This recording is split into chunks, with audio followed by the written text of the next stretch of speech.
Welcome to the Politics Inc. podcast. I'm your host, Jim Morrissey. Well, my guest today has won the 2013 and 2015 Sigma Delta Chi Award for Editorial Cartoons, the 2026 RFK Book of Journalism Award for Editorial Cartoons, and his work has been featured in the Tri-City Voice, a Bay Area publication, and the Philippines Today newspaper here in America. It's none other than Angelo Lopez. Angelo and I cover a wide variety of subjects on this one. We sort of turn the mics on and let it roll. But as you'll hear, Angelo is such an empathetic, caring soul with a style that is uniquely his own and I believe is more art than cartoon. But I hope you enjoy the conversation as much as I did.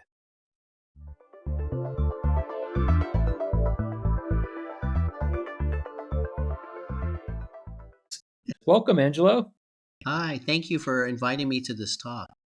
Yeah, well, thanks for being here. I came across your work online. I know you do your own podcast and YouTube channel talking to other cartoonists. I was really fascinated of not only the guests you have, but the work you do and the breadth and depth of work you do as a cartoonist. So could you take me through how you got into being an editorial cartoonist? Oh, I think mainly it was from my wife and stuff. My wife, she knew I liked art and stuff, and I love cartooning, but I hadn't done any cartoons, and I don't know how she got this newspaper, but there's a newspaper called the Tri-City Voice, and it's a community newspaper based in the eastern part of the San Francisco Bay Area. And she just told me, why don't you just apply and stuff? And so, just because she urged me to, I applied, and I was surprised. I got in, and so Oh, that's and so for 3 years, I began doing editorial cartoons, and I realized I loved it. I love doing hmm. editorial cartoons. I didn't get paid much and stuff, but it was still a fun thing to do. And then I went to a convention in one of those AAEC conventions, Yeah, American American edit. Association Editorial Cartoonist Yes, there Convention. you go. Yeah, Yeah. yeah, yeah. And I met cartoonists, and I was really inspired. But then in 2011, they dropped me. I think because of the budget. And Okay. but I love doing the editorial cartoons so much. I wanted to do more, but I didn't know how. But then I noticed my parents, they go to these Asian American supermarkets and stuff, and they had a copy of the Philippine News Today. And then I went to apply for the Philippine News Today, and I got in and stuff. And Oh, it's always a shock to me to get yeah. in and stuff, but they said, and then for like from 2011 to last year, around 12 years, I was doing stuff for the Philippine News Today, and I loved it because I'm kind of I'm a Filipino American. I've only been in the Philippines 1 month my entire life, and so doing cartoons for the Philippine News Today was a chance for me to kind of reconnect to both Yeah. the Filipino American community and just to learn what's going on in the Philippines and stuff. And I used to have a lot of Filipino American friends in college, but after college, I didn't have as many. I lost track with a lot of those friends, and so you know I started getting Filipino American friends again after I did the paper and stuff, and it was nice. It was nice. Yeah. We're all kind of nerds. But yeah, that's I got along when I was in high school. I knew there were cool Filipino Americans and there were Okay. nerdy Filipino Americans. So I kind of hung around the nerdy ones and not the cool ones and stuff. Yeah, the cool ones just didn't have any time for kind of awkward talk like me. Yeah, yeah, yeah, yeah. But before I did the cartoons for that, I didn't know about it either and stuff. So it was fun doing the research stuff. Yeah. Because I came across a quote of yours that in an interview you did once. You said, "I want to give a voice to those who have no voice," and I thought that was such a great, almost like a North Star to have when you're doing cartoons, and Yeah, especially if you're doing it for the Philippines, where there's so much turmoil in the government sometimes. Not that there isn't here, yeah, um, but yes, you're able to again shine a light and connect these stories to a different region of the world and give a voice to the people there, to people here in America, to people who pick up that paper who have no idea what's going on, and in a simple, yeah, one frame panel, you're able to tell a huge story that could, make an impact and be a voice for those people. Yeah, well, that's what I hope. You know? Yeah. Oh, Well, no, thank you. yeah, no, great job. So who inspired you to pick up a pen? I know you said your wife said, "Oh, give it a shot to be an editorial cartoonist." Are there Yeah. any cartoonists out there or artists out there that also helped you? Yeah, a lot actually. If you look at those art cartoonists and then you compare it to my cartoonists, I don't look as original as I sometimes seem. you know. But I think when I was a kid, I started out with Charles Schultz. When I was a Okay. kid, I loved Charles Schultz and stuff, and Snoopy. Snoopy and Charlie Yeah. Brown. Um, that was around the '70s and the '80s, and I think that was the peak of his popularity and stuff. And I think yeah, I would draw Charlie Brown and Snoopy in any little piece of paper I could find and stuff, which would drive my mom nuts because I would sometimes draw on the bills and stuff. So Yeah. that was that wasn't good. Yeah. Yeah, but also comic books and stuff, and like they used to do reprints of the Fantastic Four, so I love the old Jack Kirby ones and stuff. Oh, yeah, Jack Yeah, Kirby. but That I like in the '80s they had John Byrne for the Fantastic Four. Do you know comics and? I dabbled years ago in them, but I've never gotten that deep. I mean, I'm Oh, very, okay. like, conversational comic, like Jack Kirby. Yeah, Yeah, yeah, yeah. Stan Lee, Kirby, he sure. was great and stuff. But I think of the comic book cartoonist, he was the one who influenced me the most. But I think if you go to the library, the 740 section, they have that's the section where you can find comics, cartoons, and stuff. And that I'm a nerd and stuff. And when a nerd becomes interested in a subject, they want to know as much about it as they can. So Yes. I very much became a comics nerd, Oh, comic I love strips, it. comic books, and stuff. So yeah, that was my influence, and I'm still being influenced because now there's graphic novels, and I'm learning about in the library. There's a graphic novel section. I just go to the library and check out a whole bunch of graphic novels and just look at them and stuff. So um, yeah, the influences on me are never ending and stuff. That's So great. yeah, yeah, And what a great, I guess, posture to have as a artist and a cartoonist to always be kind of a gateway for new influence to wash over you, so you're never feeling stale, you're never feeling like, "Oh, I could fall on my pen and here you go," but to yeah, always be curious and always be looking. That's such a great yeah. attribute to have as a cartoonist. Yeah. Yeah. Well, I mean, like your work, like everybody's work is, I learn from everybody and stuff, because, um, you know, like some cartoonists are funnier than me and stuff, some cartoonists do multi-panel stuff and they have better dialogue and stuff. So I think I'm always like, so there's a part of it that's envy.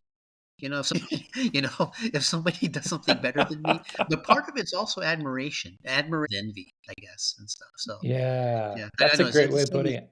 yeah, is that the same with you or? Yeah, I mean, there are cartoonists I look for or I look to, for, like, humor that just do a great job of, like, Mike Lukovich from the AJC or Mike Yeah, yeah, yeah. Peters, and then Matt Davies. And then there's other ones I'm just like, oh, Michael Ramirez is just really good. Of like his art's beautiful, and I'm always like, oh, how did he get that one stroke of the line to be so perfect? And Yeah, I well, know it's all original ink, and there's no digital, at least from what I've read, and I'm just like blown away. So yeah, I think you're yeah, right. It's that combination of admiration mixed with a little jealousy of like, how do I do that? Because you're always wanting to get better, and you're always like, how did they solve that problem? Or you look at it and you're just, yeah, some days it is like how did I wish I would have thought of that. That's so yeah, good. yeah, It's yeah, so yeah, yeah. simple. I'm the same way. Do you go through? I go through spells where I have ideas easy, and then I go through spells where I don't really come up with a good idea, and stuff. So Yeah. like I do weekly. I try to do a cartoon once a week. I like half of them. And so I'm always like, but so, but I go through streaks. I don't know. Do you go through streaks too, or? Yeah, there are weeks where, again, if it wasn't for a deadline, it would just be like, oh, I'm just staring at a piece of paper, or I have like 20 ideas that I'm just like, none of them are that great, or I'm not that excited about. Yeah, And I think you're right. It is. I think the easy thing to do sometimes is to figure out a trope that I do all the time is like it's people watching the TV and the news is saying something or a Yeah, yeah. metaphor, and I'm like, oh, how do I go beyond that? Uh, and then Yeah. I'm like, well, I only have like a couple more hours. How do I get beyond it sooner? Yeah. I But just, yeah, I it try to give, helps. yeah, yeah. I It, try to give myself a deadline too, whether it's a good cartoon or not and stuff. I just crank it out and stuff because the next cartoon might actually be pretty good and stuff. So if I do a bad one this week and stuff, maybe I'll do a better one next week. no, it's all percentage. It's gosh, it's a quote I heard years ago that I love. It's like if you want quantity or no, if you want quality, start with quantity. And I've Oh, never forgotten it until now. But the idea of like if you want to get one really good idea, you have to come up with many no. bad ideas, good ideas that will lead to that one great idea. Yeah, yeah, yeah. So I am a cartoonist with many bad ideas. So join the club. Join the club. Yeah. yeah. No. It's par for the course. I mean, it's so funny because talking, and I know you've talked with many cartoonists as well, is a lot of us all have that same fear of like, oh, will I run out of ideas this week? Yeah, Is this the week yeah, that and if there's like a slow news cycle yeah, or something that you're like, "Oh, that's expected." yeah. I mean, we're talking, for the viewers and listeners, we're talking a week before the election here, Oh in yeah, in yeah, yeah, yeah, 2024, so I think a lot of cartoonists, like, ideas are just coming left and right and are yeah, falling off the yeah, tree for us, but there yeah, is a sense those weeks when there's nothing kind of big news going on or nothing you can play against yeah, where you're like, "Oh gosh, how do I solve it this week? What do I do this week?" yeah. Do you find that when you do a cartoon? This is for me. I find if I care about the issue, the ideas come easier. Yes. It's when I don't care about an issue that the ideas come hard and stuff. Yes, totally, and I think, yeah, I'd be curious, what was your first cartoon then when your wife said, "Hey, you should go give it a shot with the Tri-City?" What Oh was that yeah. cartoon that just became so natural for you to get out? Oh, I think in the beginning it was just fun because it was right. It was Obama's first election, right, Okay. 2008 and stuff, Yeah. and Palin was doing a lot of crazy stuff. So I was, so it was easy for me to think of ideas in the beginning, but Yeah. after that election was over and stuff, that's when I had to actually the Tri City Voice. Since they're in the eastern part of the Bay Area, I actually had to learn about issues in the eastern part of the Bay Area because I live in the southern part of the Bay Area. So I Okay. actually had no clue what was going on in the eastern part and stuff. So because usually, you know, during after work and stuff, there's a ton of traffic going there. So I really don't know and stuff. But Yeah. I got to learn about some of the issues, and it was fun and stuff. It's just um, yeah, that was the part where I got stuck because I kept thinking, I have no idea what's going on in Fremont, or I have no idea what's going on in Union City. So, Yeah. so I had to do the hard work of actually learning and stuff about those local issues. But it became fun and stuff. It Yeah. became fun. But I never, some people had the experience of people writing letters if they were offended by my cartoons or by a cartoon. But I've never really had that much of an experience with that and stuff. So, Oh, that's yeah. yeah. That's interesting because some people, it's like a good thing of like, yeah, people are paying attention, people are Yeah, yeah, they noticing. care, right? Yeah, yeah. Yeah, so I don't know if the lack of letters to the editor was actually a good or bad thing. Yeah, but yeah, I've been spared most of it. I've heard some cartoons have gotten harassed and stuff. So I haven't. I don't know. Has it been easy for you, or has it been? Yeah, I think because it's that old adage of do you go for the head, the heart, the, funny bone? I try to on most days go for the funny bone and Yeah. sometimes the heart, but when I do something that I'm like, "Ooh," I did one recently about Lauren Boebert and Oh, yeah, it she's she's she's in your state, right? yeah, she's in our Oh, state, okay, she moved to our district, and I was like, "Oh, great." okay. And I did get some I guess some people can email. We put our personal email address on the paper, so some people Oh I no. know it happened. They put me up for, like, some kind of, like, mail order bride thing and, like, used my name and signed me up for something as, like, a joke. And I'm Oh, like, what? Why am I getting all this spam? Because it became a big deal. This cartoon went on a national podcast somewhere, and some guy talked about it. oh, And our editor said, congratulations. "Oh, That's yeah." cool. So it was great exposure, and I was really happy. Of like, oh wow, people do pay attention.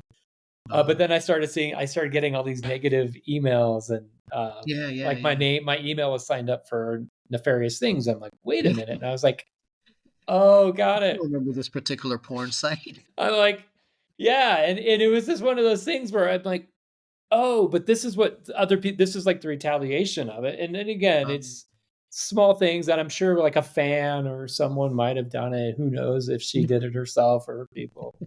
Um, but it yeah, did make me realize, like, oh yeah, this is kind of nothing in the sense of like in Egypt, there's an editorial cartoonist who's in prison right now because he did a cartoon, and the yeah, government locked him up, and no one's heard from him. So it is one of those things of like, okay, in America, small price to pay compared to yeah, yeah. other nations of the world where you could be You could go to jail. killed or imprisoned Yeah, for doing what yeah, we do. So yeah. That's scary and stuff. yeah, But it makes me appreciate America, right? I mean, yes, we have. I mean, all of these centuries of people building this democracy so that we have the freedom to express our opinions without fear.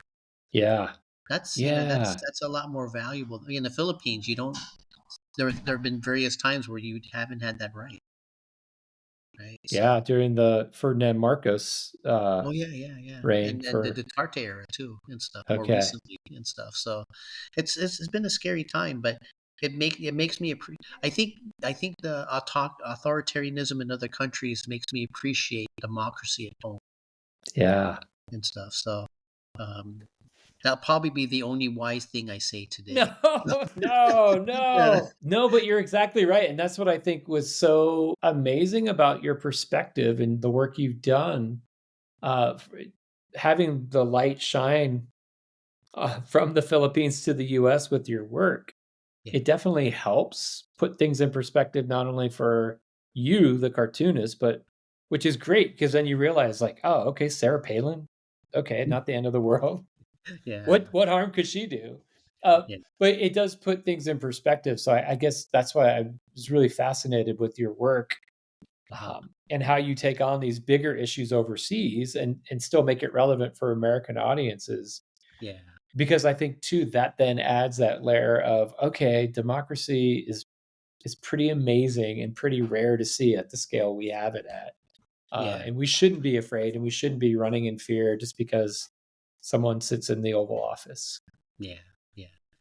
Well, we'll see and stuff. We'll see in Yeah, about we a got a week. couple weeks. Yeah, we got a week to go. Yeah, and stuff. But yeah, I agree with you and stuff. But yeah, I Yeah. I don't know and stuff. I think because I've been reading a lot of books on authoritarianism, so Mm, that's all. I think because in the Philippines, I was scared and stuff. You know, yeah. I was scared because I have relatives there, and I didn't want anything bad to happen. But also because I just generally think democracy is always in the long run is always better than authoritarianism and stuff. So, Yeah. yeah, because checks and balances. There's no checks and balances in an authoritarian government and stuff. So, Mm, yeah. yeah. Did you receive any hate mail or any threats for the cartoons you did about the Um, Philippines? Um, not that I know of and stuff, which I sometimes wonder if my editor was shielding me. But as far as I know, my only real experience with my cartoon, I went to when a couple of years ago, I went to a wake. My an old high school friend of mine. Her mom passed away, and so I Mm. hadn't seen her in a while. But she invited me to the wake, and I went to the wake, and I met my old dentist, and the dentist, the first thing the dentist said to me was that she was a Duterte supporter, and Oh. she made it very clear to me that she didn't like my cartoons and stuff. So Wow. it was a very uncomfortable wake, but I didn't want to say anything because my friend I hadn't seen in a while. But yeah, my former dentist made it very clear that she didn't like my anti-Duterte cartoons and stuff. So it Yeah. was, but I think it was more, But I'm sure there's other people. Dutarte's popularity in the Philippines is around 80%, Oh, during his wow. presidency. So I'm sure that a few people who support Duterte didn't like me. I don't know the percentage of Filipino Americans here in the States support him or not and stuff. But in the Philippines, if I was there, I'd have to be careful and stuff. But here, um, I think because I don't have much of a readership, either that or my editor just didn't tell me. But Yeah. that wake, it was kind of sad and stuff because the dentist was a former friend and stuff, and Mm. it was sad for me to know that she was a Duterte supporter. Yeah. Yeah, so but it was a nice wake besides that and stuff. But Yeah. you And know, and you know not to go back to her to get your teeth cleaned or cavity work because who knows what she would do to you. yeah, I have a new dentist now. Yeah, you could never go back if you Yeah, offended her. Who knows what she would do. yeah, that tooth that needed to be pulled really did need Yeah. to be Yeah, pulled. exactly. Yeah, she really did run out of anesthetic, you know. Yeah, exactly. She has ways of making you talk, yeah. Man, well, no, and that's great because I do feel like when you see someone in person or you run into someone and they know what you do, you're always like, "Ooh, do you like what I do? Do you know?"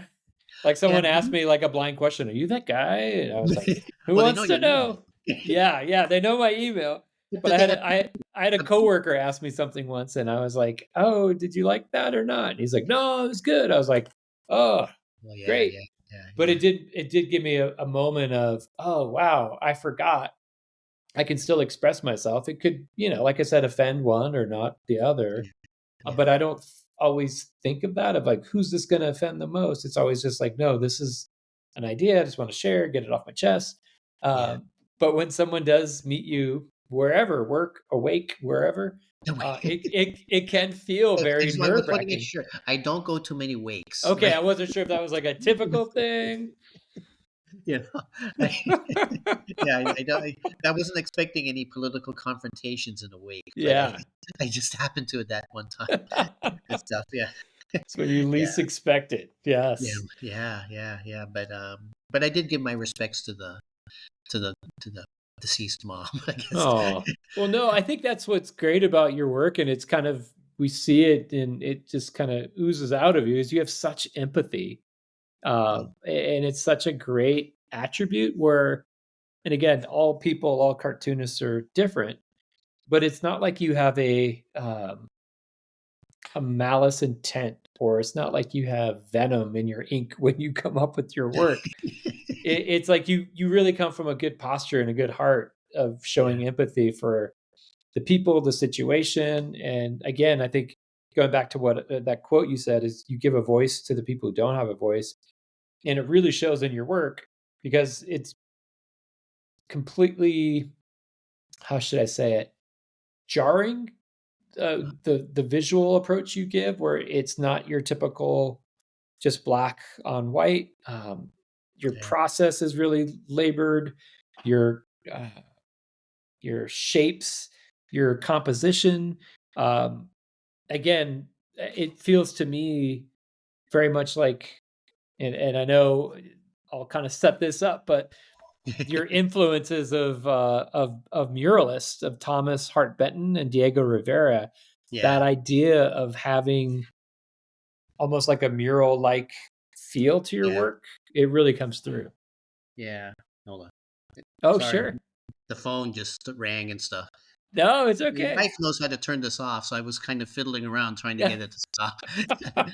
So I apologize. So you were mentioning something about Thomas Hart Benton, I guess, or Yeah, no, I was just gonna ask, like, I've seen your work, and again, the empathy shows in your oh, work because it's always, like, really showing the marginalized and yeah. giving a voice to the marginalized. Can you take me through some of the political cartoonists or other Oh, cartoonists who have influenced you? I guess I saw and I read one time that Thomas Hart Benton and Diego yeah, Diego Rivera Rivera. Yeah, had yeah. such a huge influence on you, and it's so funny, once I heard those names, all your work made so much more sense to me. I'm like, "Oh, Yeah, I'm not as original as I seem. no, no, it's not that, but you have this." Yeah, he said, yeah, You're no, I not that see. original. There's some people. No, but what the beauty of it is you're able to pull in what I see as is two influential Yeah, things that are completely separate from the world of political cartoons. It's not just ink yeah, drawing and ink drawing. You pull in their, you know, their sense of motion with the murals they yeah, do, their sense of hierarchy, their sense yeah, of color that I have never seen before. And like I said, when your work, if you were to put all different cartoonists' work on the wall and say which one's not like the others, it would be like, oh, this. And I think your work again really stands out for that reason alone. Is visually it just has a completely different language than most any other cartoonist I've seen. So could you oh, take me through a little bit of how you were influenced? Because I know you also do murals yeah, yeah. there in the Bay Area as well. Yeah, well, both Benton and Rivera were political artists and stuff, but I think, and I love both of their work and stuff. They're both great 30s muralists and stuff, but Benton, he was interested in American reform, whereas Rivera was interested in, I guess, revolution and stuff, because he was a Marxist and stuff. So Mm, Benton was a New Deal liberal, and he was interested. I think for both of those, both Benton and Rivera, they wanted to contrast. For Benton, he wanted to contrast America's dark side with America's potential to be a better nation, and I think Rivera was the same way. But for Rivera, it was Mexico. What was Mexico's dark side versus Mexico's potential to be a better nation and stuff. But for him, he kind of did his cartoons through the lens of a Marxist theory, whereas Benton, he was interested in, as a New Deal Democrat, he was interested in how democratic institutions and uh, and social movements created social change and stuff. So mm, he wanted change through the democratic process and stuff. So, and I think both of them influenced me, but I think Benton's way of interpreting things influenced me more because I consider myself sort of a reformer. I'm not a revolutionary and stuff. If there was a revolution, I would die. So, but I'm very much interested in how to use the democratic process. Uh, you know, creates reform and stuff. So, how do you create the sort of social movements to? How do you change public sentiment? How do you create the conditions for like the abolitionist movement mm. or the women's suffragists? That was Benton's big focus and stuff. So for him, I guess it was sort of like his ideology or his way of Yeah, using his art for that message and stuff. Yeah, that's sort of my way of thinking. I'm a bit wary. Sometimes I do think you need revolutions, but I'm a bit wary of them too because sometimes you just replace one oppressor with another, and yeah, that's something that's very much on my mind. I prefer reform because nobody dies when you do reform and stuff. You just you may get into heated arguments and stuff, but you're not gonna innocent people don't die with mm. reform and stuff. Oh, I And love that. yeah, so I think that's why. Yeah, like if you look in Gaza right now and stuff, there's this cycle of violence and stuff, and innocent people are dying because of that. Yeah, And October 7th, innocent Israelis died, and then in Gaza, innocent Palestinians are dying, and if you try to solve problems through violence and stuff, I don't think that gets anywhere and stuff. yeah, I would rather have the process for gay marriage. 2005, most people were against it, but by 2015, a majority of Americans favored it and stuff. And what's the process of that and stuff? For like in the South at that time, if you talk to most, I guess, white Southerners, they'd be for segregation. But by the 70s, attitudes changed, right? So yeah, that now, you know, at least publicly, most Southern whites would be against segregation. They developed friendships. They began having black friends, and they began having less stereotypical views or racist views, and I think that yeah, kind of slow process. That's what I try to do in my cartoons in a way and stuff. Is the thing with the Philippines is I really want. I really feel like my cartoons are in a way trying to defend democracy I Yeah. don't know if that makes sense and stuff. You Yeah. put a light on those activists who are defending vulnerable people. Like, Mm. that's always been my attraction and stuff. Is that stuff? So No, I don't that's know. Am I answering your question or? no, completely. It's such a beautiful point of view, and one I guess it really speaks to the work you do so well and sums up the work you do so well that you are and your work represents reform, not revolution.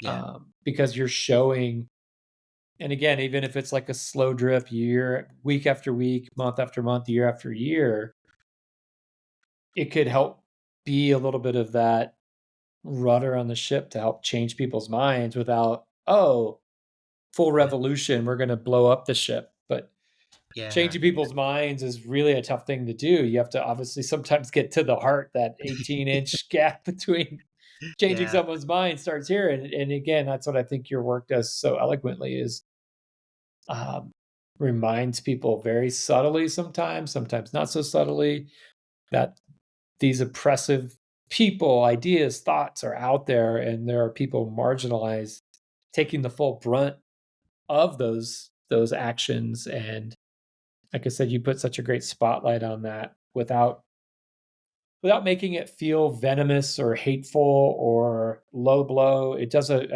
great oh, job of elevating the craft of the political cartoon oh, to again place that I don't think a lot of other cartoonists really play in as much. So oh. Okay. yeah, Well, thank you.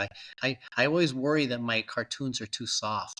So, because I know a lot, there are some cartoonists who I admire, but I always notice their cartoons are a lot harder hitting than mine.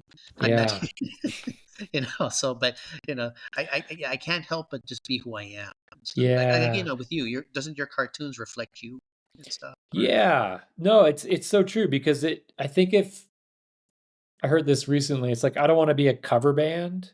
I don't want to oh yeah, see some other cartoonists and try to mimic their work all the time. I think that's the beauty of it, and I think that's when the best work comes out.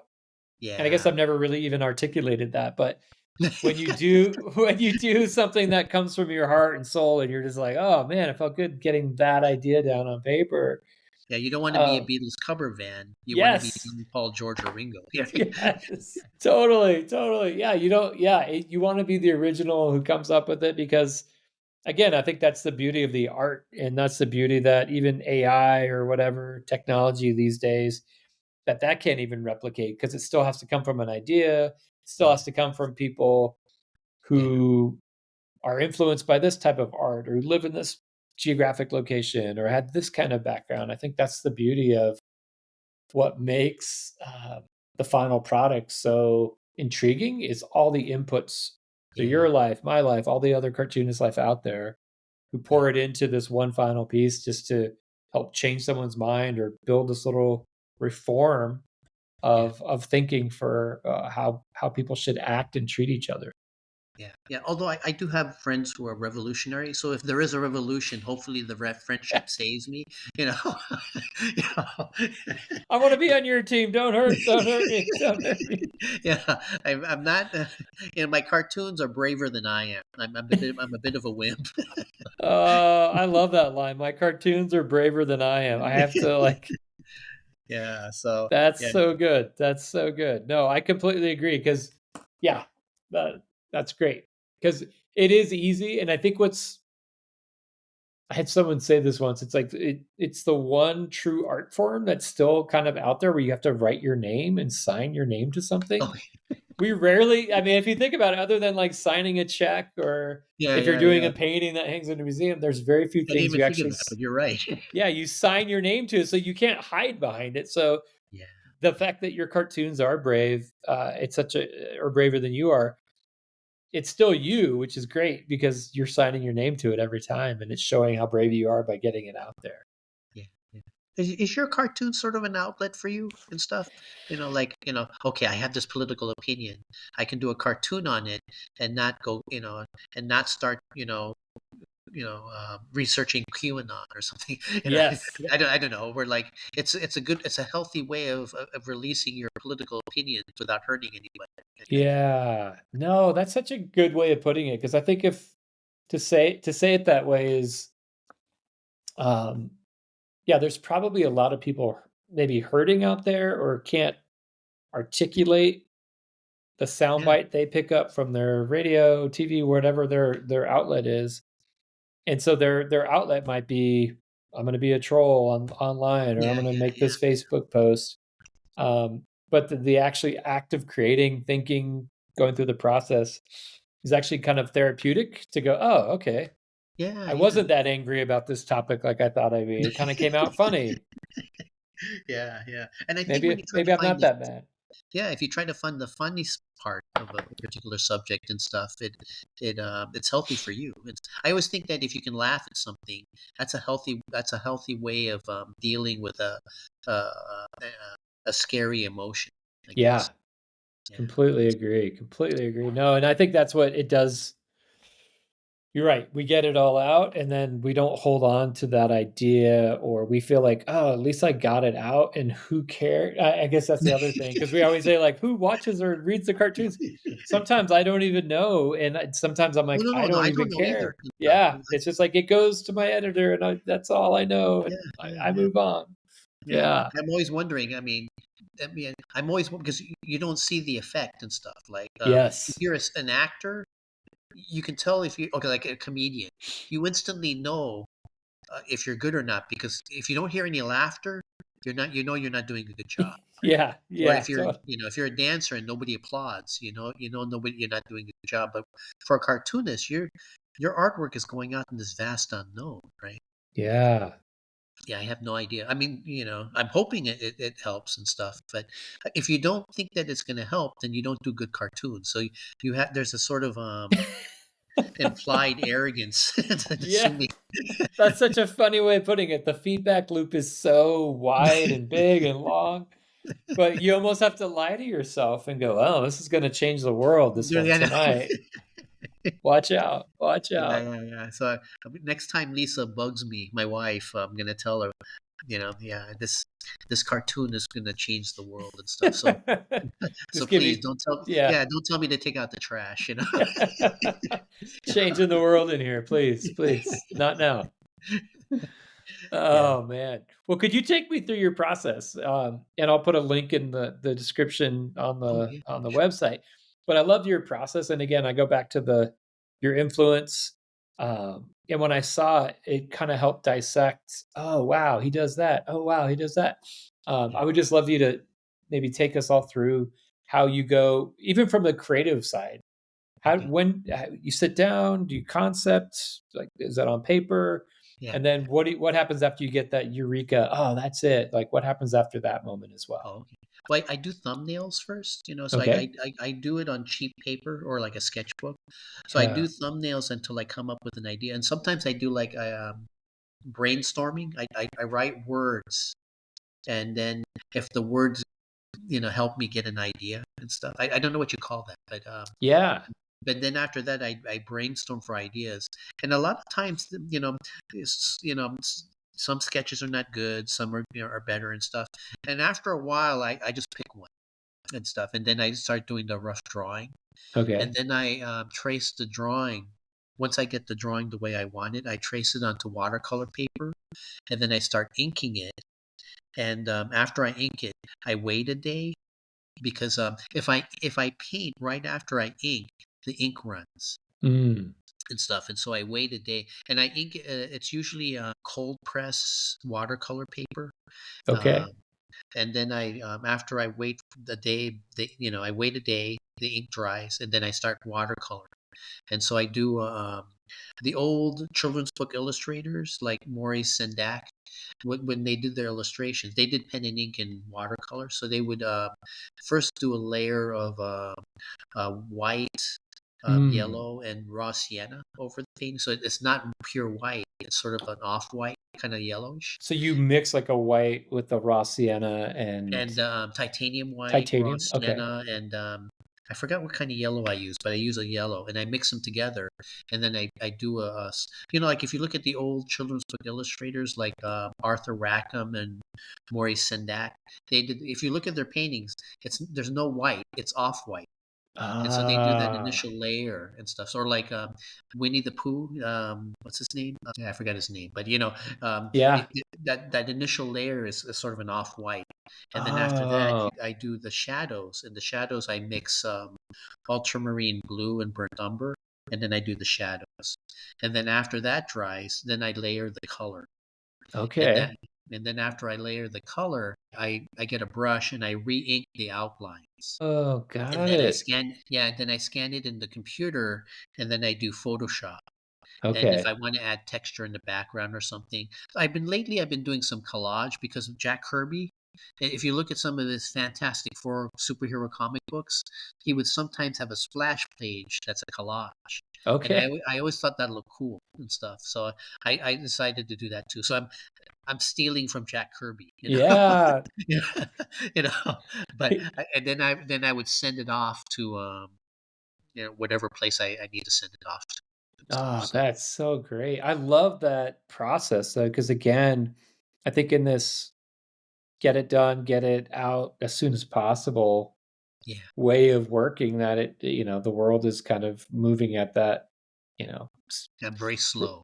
yeah, well, no, but there it is, but it's very intentional, and I think it not that it doesn't mean a lot if you're not doing that. Because I used to be anti all computer, I only was a purist, I only did, like, black and white, but just the fact that you when I saw that, uh, coat of acrylic you put down first after you do the ink, I was like, "Oh, that's such a great way," and then you do the shadows, and when I saw your process unfold online, I'm like, "Oh, this is what gives it such a richness that you can't replicate on a computer or with a filter or anything like that."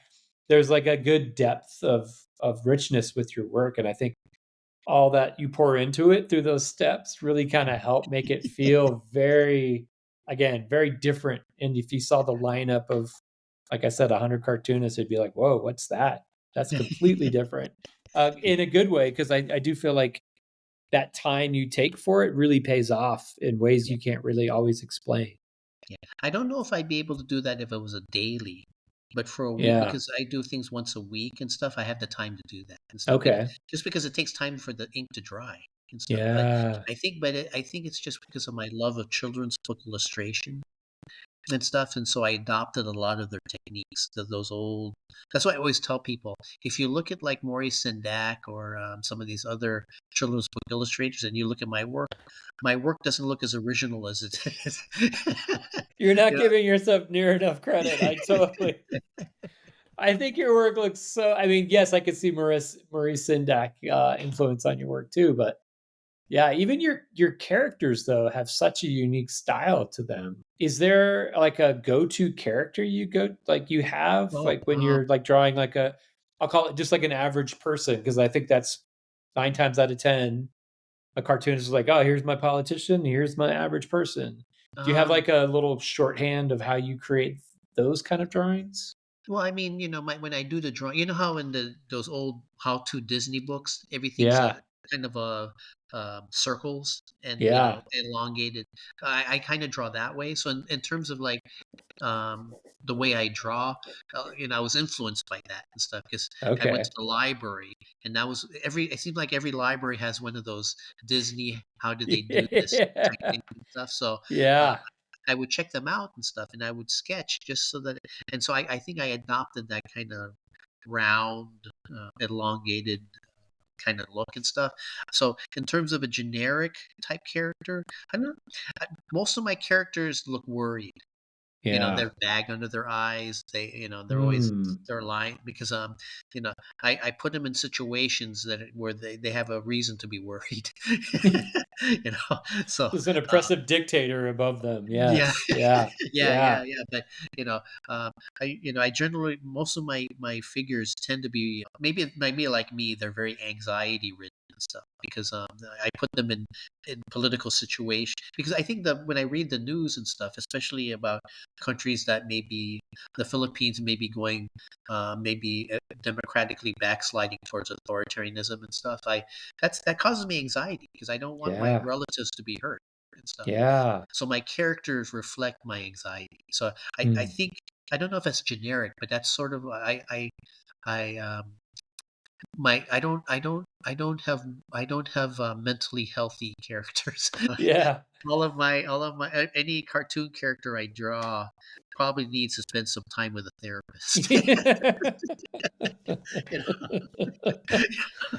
Oh, that's such a great way of putting it. Yeah, yeah. I think but again, I think by showing the kind of underdog you do a lot in your work, that totally makes sense because you're showing in a lot of your pieces very contrast of person in power, person not in power.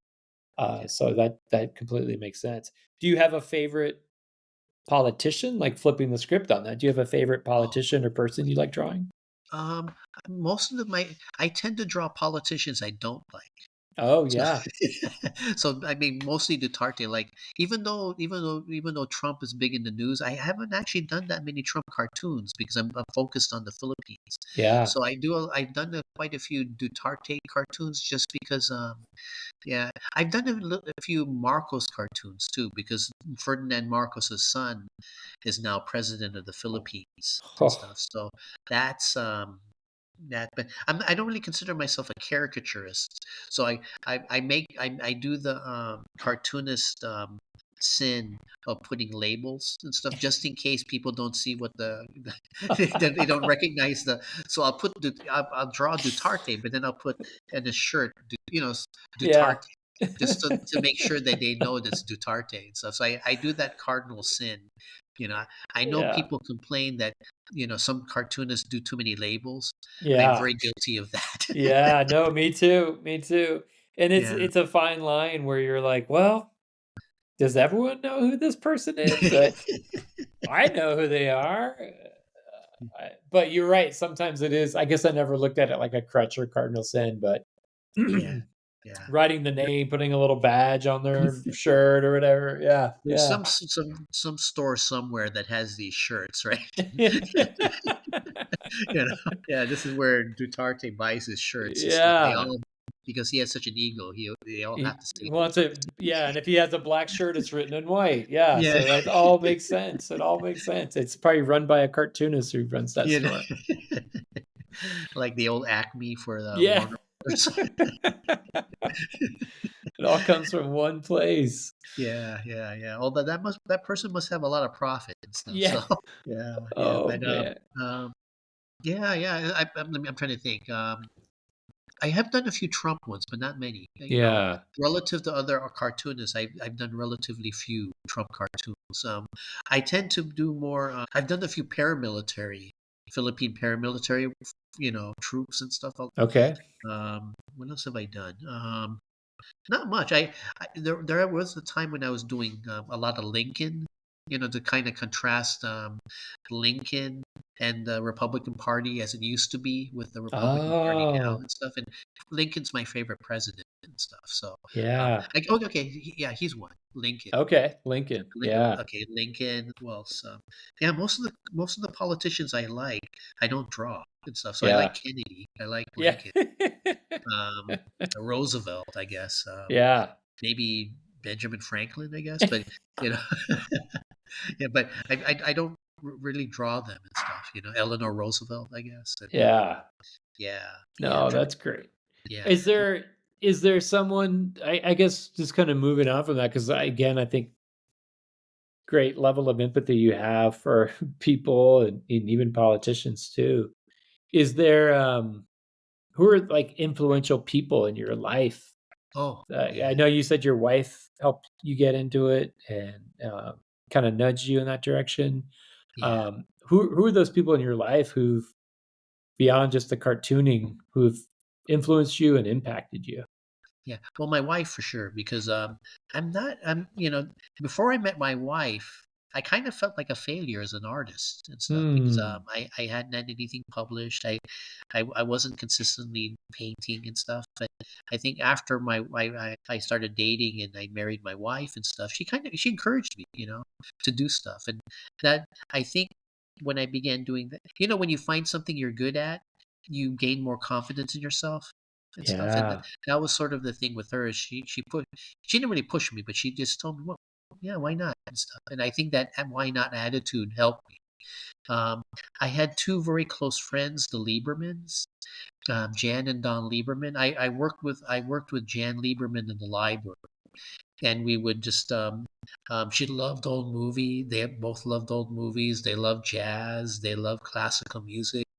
They loved books, and I would just I hung out with them a lot in the 90s Hmm. when I was in my 30s and 40s.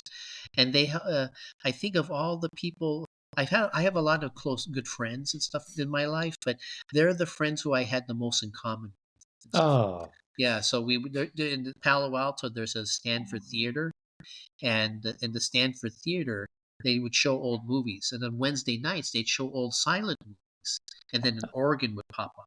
So we would sometimes oh, go to the Stanford to watch movies, and I learned about these old comedians I never knew before, like what's his name, Harold Lloyd, Buster Keaton, and okay. I became a huge Charlie Chaplin fan and stuff. And then after we watched the movies, we'd go, also like the old 30s comedies, the Marx Brothers, Cary Grant, um, William Powell, Myrna Loy, and stuff. I love Okay. that stuff. Yeah, and then we would come home and we'd get, they bought my favorite ice cream, and they would scoop their favorite ice cream, and we'd eat ice cream and talk for hours about books and history and music and stuff. And their favorite founding father was Thomas Jefferson. My favorite founding father was Benjamin Franklin and stuff. And we just talked and stuff. So Oh, that was in terms of my personal life. They were influential. My parents were influential too. In terms of like how to sacrifice, mm, a kind of servant leader type thing where they did a lot of they were very humble and stuff, and mm, our politics was different. They were a bit more conservative than I am, but yeah, their values, I think, were incalculated on and stuff. So um, in terms of people I don't know but who were my heroes, I think King, Martin Luther King, and the Kennedy brothers and stuff were big yeah, influences on me. Their sense of civic activism, I guess. Ask not what your country can do for you, ask what you can do for your country.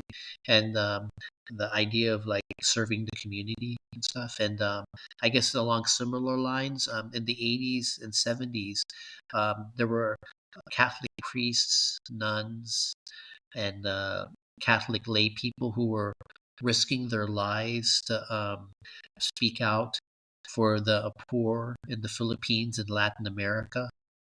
They influenced me a lot and stuff. I oh, was very influenced by the progressive side of Catholicism, and yeah, I admired their courage and stuff because and at that time in Latin America they had like right wing dictatorships and right wing death squads, and in the Philippines you had Ferdinand Marcos and Imelda Marcos, and their terrible dictatorship, and yet these priests and nuns, gosh, they were speaking out. They had a lot, mm, they were fighting back with rosaries and stuff, oh, and that's great.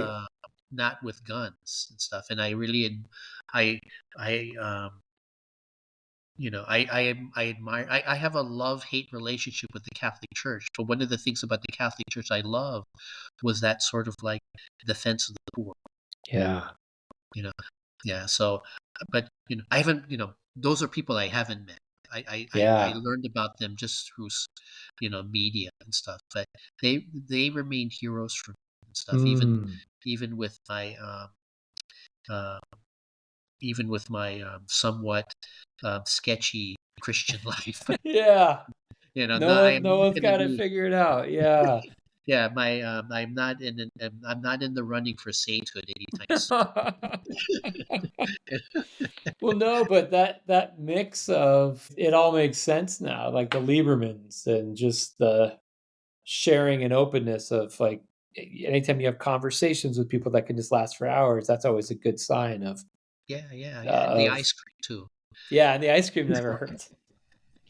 But you've But got that mix, and then you've got your parents, the servant leadership. You've got these people, the priests and nuns who stood up, risking their life by nonviolent uh, yeah, ways. King, the Kennedys, like you can see if all of them are like little vials of influence. It's really you could see where your DNA is kind of Yeah. congeals in not only your work, but more importantly, you, because it's this beautiful tapestry of all these powerful people doing and living really humble lives, but still making a big impact. And I'm like, oh, that combination is Angelo Lopez for Yeah, sure. yeah, yeah. I just, I think it's just, yeah, I think you're right. I'm sort of a composite of all of them. I don't think I'm not that original a thinker and stuff. I think I just regurgitate the ideas I learned from them, which is not bad and stuff. I mean, No, I don't think no. you have to be an original. I'm, I'm not, I'm a good photocopy of good originals, I guess. So, Yeah. Ah, beautiful way of putting it. Yeah. Well, and I think in this world where we're in the Western world, at least, where it's extreme individualism, you in a way have just become your own original and your own individual by these great influences, and you're not trying to, I guess, get your name out and self promote and self protect. You're really just being who you are by all these amazing influences into your life, and just almost being like a channel of these great people and these great moments and these attributes, and you're kind of just channeling that out to the world from how it affected you. So I think in a way it's really beautiful. You're all those rivers kind of come together into you, and then you get it out to share it with the world of all the influence. So yeah, it's thank beautiful. you. Yeah, nobody ever told me describe me in that way, but if it makes me sound good, I'll say yes. Yeah. Yeah. No, that's great. That's great. All right. Well, is there anything you wish I would have asked you in our conversation today? Actually, I just forgot what it was going to be, but well, we actually, both of us do podcasts, right? Yeah. And I'm just curious with you and stuff. How are you enjoying it and stuff? I mean, you're both of us are talking to editorial cartoonists and stuff, and um, how have you enjoyed talking to your fellow editorial cartoonists? What have you learned? I guess. Yeah. Oh man. Great question. I think when I saw your work and I saw your YouTube channel, I was like, oh, maybe I shouldn't do this because Oh, no, someone's no, already no, no, doing no, no. it. I think you don't have as much as me, but from what I've heard of yours and stuff, they sound good and stuff. No, thank you. Thank Yeah. you. Yeah, because I had the idea. I was going like at the beginning of the year. I'm like, oh, it's going to be a crazy year, 2024.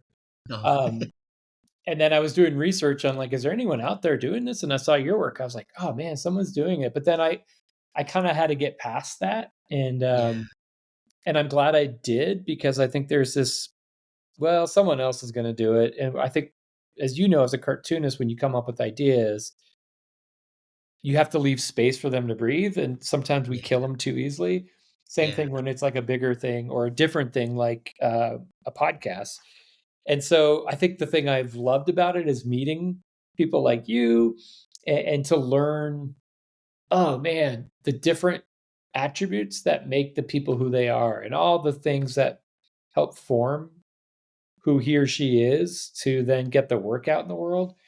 And just when I think, "Oh, yeah, we're all doing the same thing," I'm like, I think we're all doing, we like to say it's the same thing, but there's such a Yeah. beautiful creation, and it's so, again, like that idea that creation can never be, you can never run out of creating, Yeah. because creation only, the more you do, the more you have. Yeah. And, I feel like I'm learning so much about what a great platform this is from a political standpoint and from like Yeah. a getting it off your chest. But then just all these people who care about sharing their work in the world, and I think that gets overlooked in a media, social individualism saturated culture, Yeah. that we're not doing it for clicks and likes and our own self gratification, but a lot of us are doing it for I guess a very noble cause in some ways of Yeah.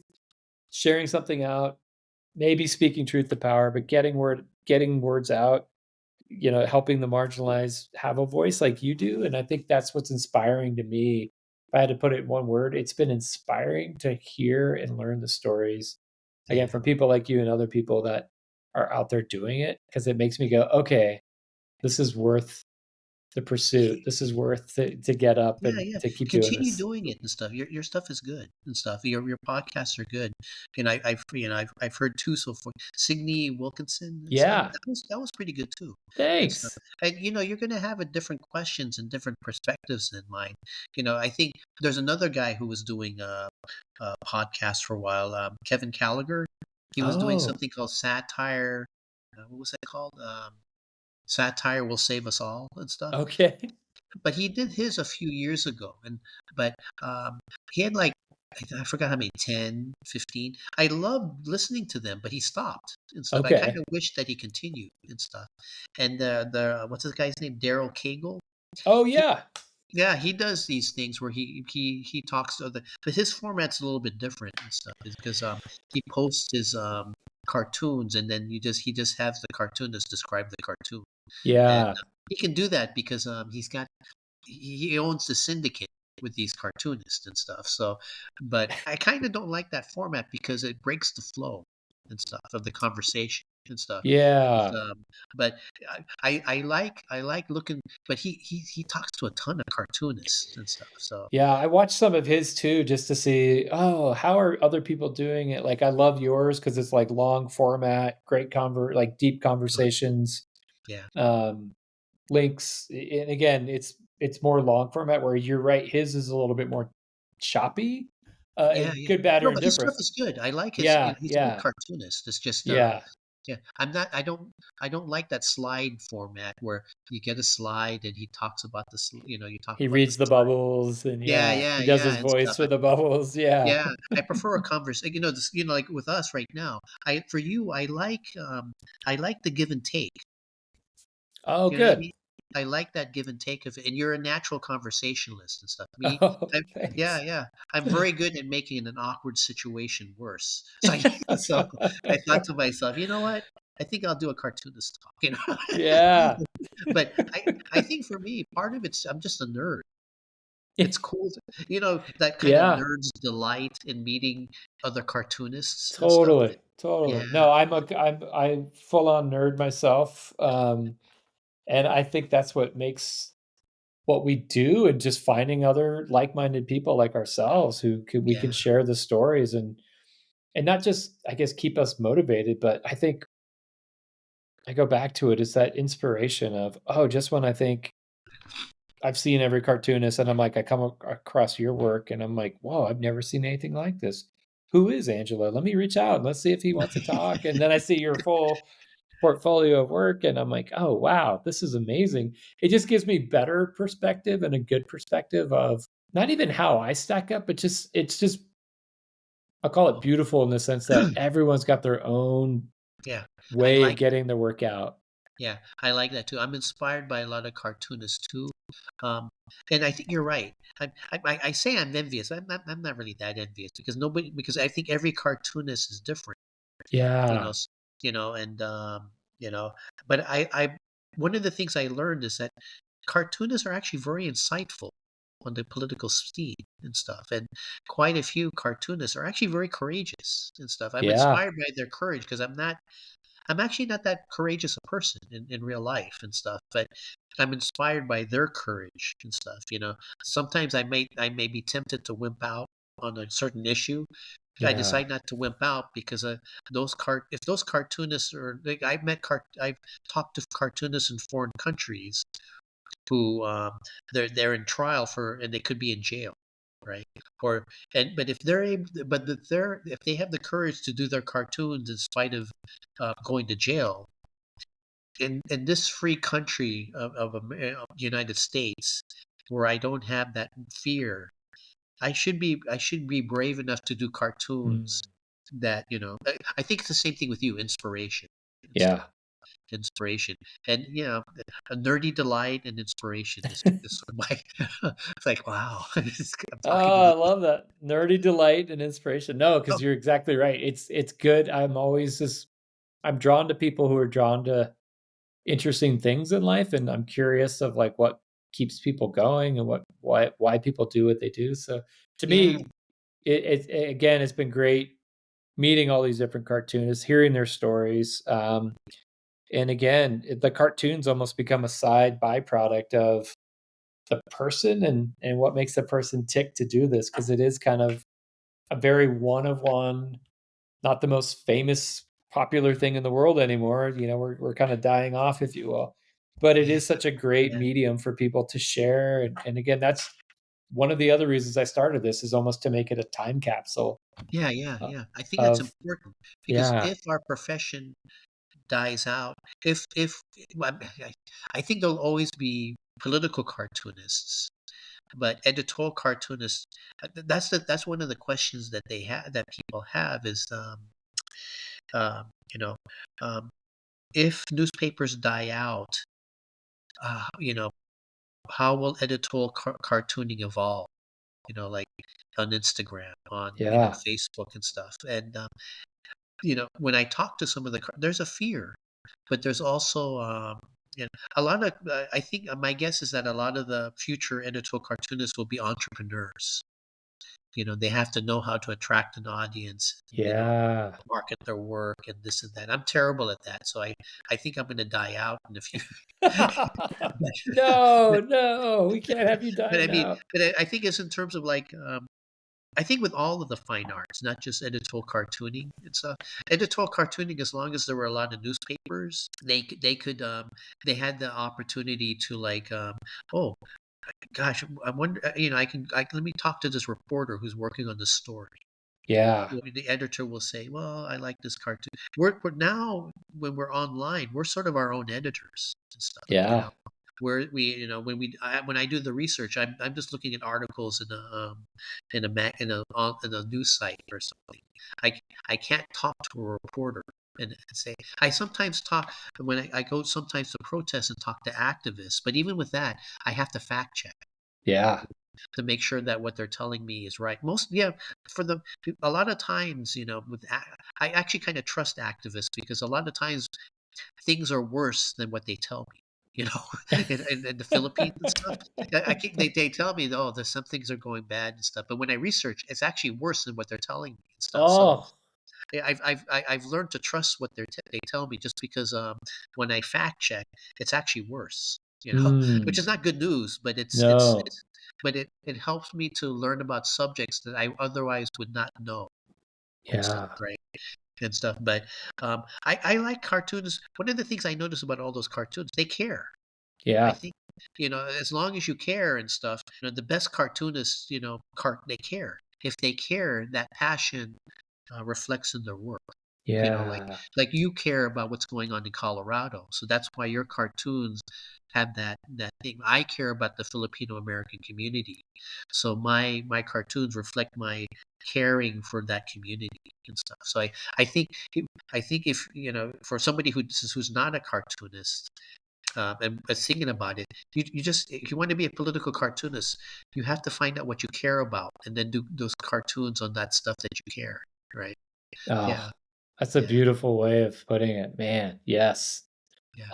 I think it's so funny, I've never articulated it that way or heard it that way, but it's so simple, but Oh, you're exactly right, it's just how do you show what do you care about? And I think that becomes your easel, that becomes your muse to get out.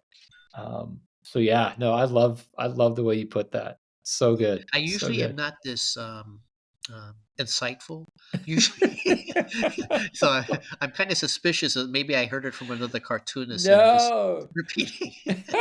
you know. But No, but yeah, it's great advice. I mean, it's solid advice. It's how I started out. There was something that happened. I remember going, "That's not fair."